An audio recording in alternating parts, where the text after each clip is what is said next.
Flipped Classroom. Para muchos de vosotros puede ser un concepto innovador, un término que no habéis manejado nunca, y algunos otros seguramente estaréis familiarizados o quizá ya estéis haciendo algo de Flipped Classroom o Flipped Learning en vuestras aulas. En esta presentación voy a abordar realmente 5 temas, ¿no? En primer lugar, ¿qué es el Flipped Classroom? ¿Cómo funciona o cuáles son los cambios que se producen en la metodología, en los modelos de enseñanza en el profesor? ¿Con qué herramientas contamos los profesores para poder trabajar este modelo pedagógico? Y luego una parte fundamental es las conexiones que se pueden producir entre este modelo y metodologías inductivas o metodologías innovadoras. Acabaré hablando un poco de si realmente esto es eficaz. Los profesores estamos acostumbrados a recibir diaria, semanalmente, mensualmente nuevas metodologías, nuevas técnicas, nuevas herramientas, y creo que es fundamental saber contextualizar todo esto de una manera apropiada, ¿no? Bueno, comenzaremos a decir que el modelo de Flipped Classroom o Flipped Learning se podría traducir en castellano como aula volteada o aula al revés, ¿no? Es un modelo pedagógico, esto es importante señalarlo, no es una metodología, no es una tecnología educativa, es un modelo pedagógico que transfiere el trabajo de determinados procesos de aprendizaje que habitualmente se producen en el aula, los sacamos fuera del aula y utilizamos el tiempo de clase para realmente explotar al máximo el proceso de aprendizaje en el alumno. Dicho de otra manera, el Flipped Classroom es aplicar el sentido común a lo que es la educación en el siglo XXI. Es dejar de hacer cosas que las máquinas pueden hacer con nosotros para que el papel del profesor sea totalmente más relevante y la actividad del alumno sea mucho más rica. Bueno, que no nos pase como a este profesor que vemos en pantalla ahora mismo, que dice: espero que todos vosotros seáis independientes, innovadores, pensadores críticos, pero haréis exactamente lo que yo os diga. Bueno, pues esto es lo que nos está ocurriendo muchas veces en las aulas, que la parte teórica, metodológica, la asumimos, creemos en todos estos principios, pero luego seguimos con la misma rutina, seguimos con las mismas actividades en clase y realmente no damos el paso para cambiar.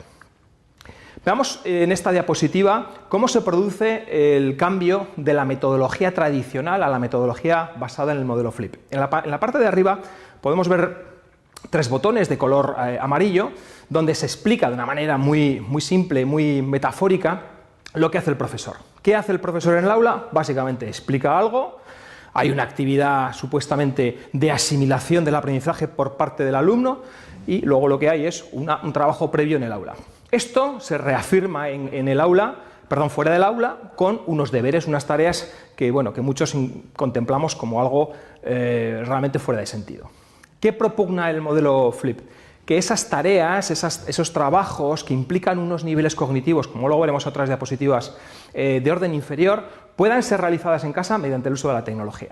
El exponente más claro del uso de la tecnología Flipped es el vídeo, ¿eh? Entonces luego veremos cómo los profesores fácilmente podemos generar o podemos localizar vídeos que ya están hechos y aprovecharlos.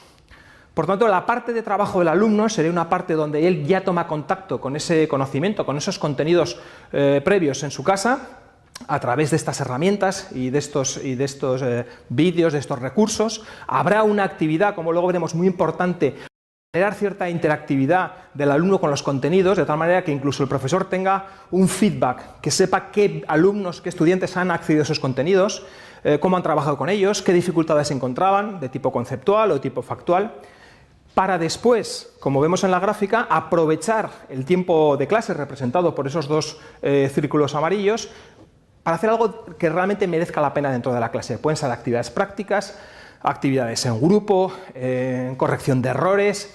Es decir, apliquemos, como decía antes, el sentido común, hagamos que los alumnos puedan trabajar de una manera con vídeos cortos, con herramientas y con recursos fácilmente asumibles, todas esas tareas de orden inferior, si se quiere llamar, o de cognición de tipo inferior, para trabajar elementos, desde luego, mucho más enriquecedores dentro del aula.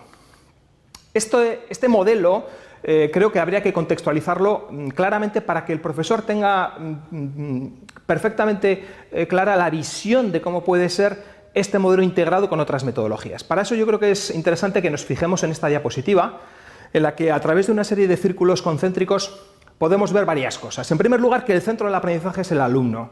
Es un enfoque basado en el aprendizaje del alumno, no es un enfoque basado en los contenidos ni en las propias herramientas.